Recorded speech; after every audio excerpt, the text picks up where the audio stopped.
نہایت ہی انقلابی شخصیت محترم جناب محمد مشتاق ملک صاحب کو، جو تحریک مسلم شبان کے صدر ہیں، مختصر خطاب کے لیے ادباً دعوت دیتا ہوں۔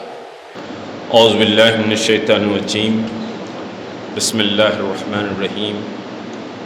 اللہم صلی علی سیدنا شفینا حبیبنا مولانا محمد وعلی آل سیدنا شفینا حبیبنا مولانا محمد بارک وسلم۔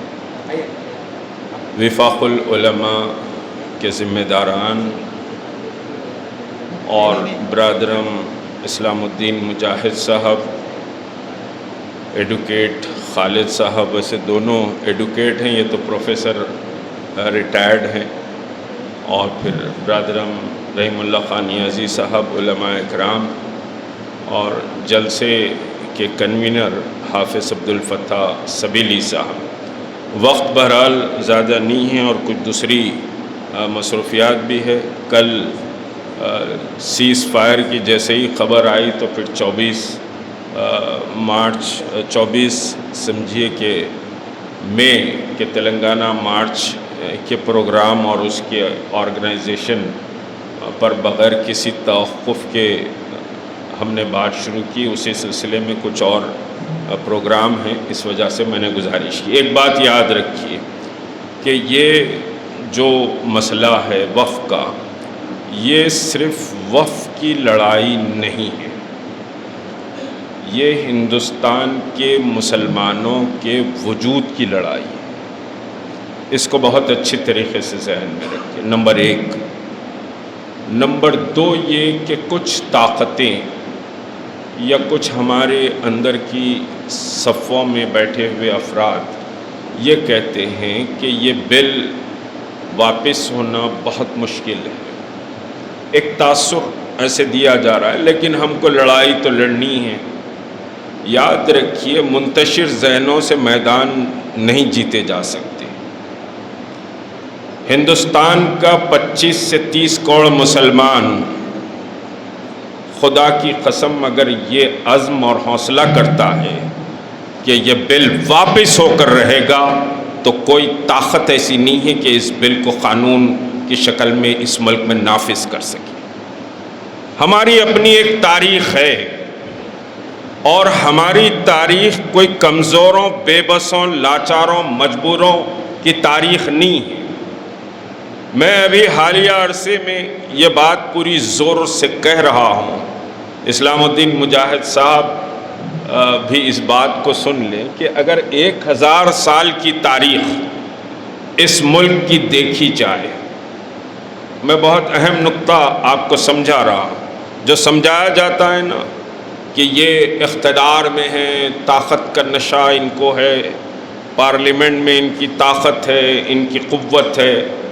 میں بل کے نقائص اور بل پر بات سمجھے نہیں کر سکتا، اس وجہ سے کہ اتنا وقت موجود نہیں ہے، لیکن یہ جو سمجھایا جاتا ہے کہ یہ بہت بڑے مقتدر ہیں، صرف 1000 سال کی تاریخ بول رہا ہوں۔ 1000 سال کی تاریخ کا اگر ہم جائزہ لیں تو دکن کی سرزمین 1949-48 میں آصف جاہی سلطنت کے اختتام تک کی اگر تاریخ دیکھ لیں تو 900 سال اس ملک پہ آپ حکمراں رہے، 900 سال حکمراں رہے۔ مودی کی نسل پر بھی حکمرانی کی، امت شاہ کی نسل پر بھی ہم نے حکمرانی کی، اور نہیں گنانا چاہتا۔ تو آپ حکمراں رہے ہیں، اقتدار آپ کے ہاتھ میں رہا ہے، قوت اور طاقت کی بنیاد پر نہیں، امن و انصاف کی بنیاد پر 900 ایئرس، 9 سال 90 سال نہیں کہہ رہا ہوں، 900 سال ان تمام اقوام پر اس ملک کا مسلمان حکومت کیا ہے، اور جو حکومت کیا وہ باہر نہیں بھاگ گیا، یہیں اپنے مقبرے بھی بنایا، یہیں پیدا ہوا اس میں۔ اب یہ کہا جاتا ہے کہ یہ باہر کے حملہ آور تھے، تو یہ باہر کے حملہ آور نہیں بلکہ یہیں کے سمجھیے کہ پیدا۔ اورنگزیب کہاں پیدا ہوا؟ اورنگزیب کی مزار کہاں پر ہے؟ اب یہ خبروں سے لڑ رہے ہیں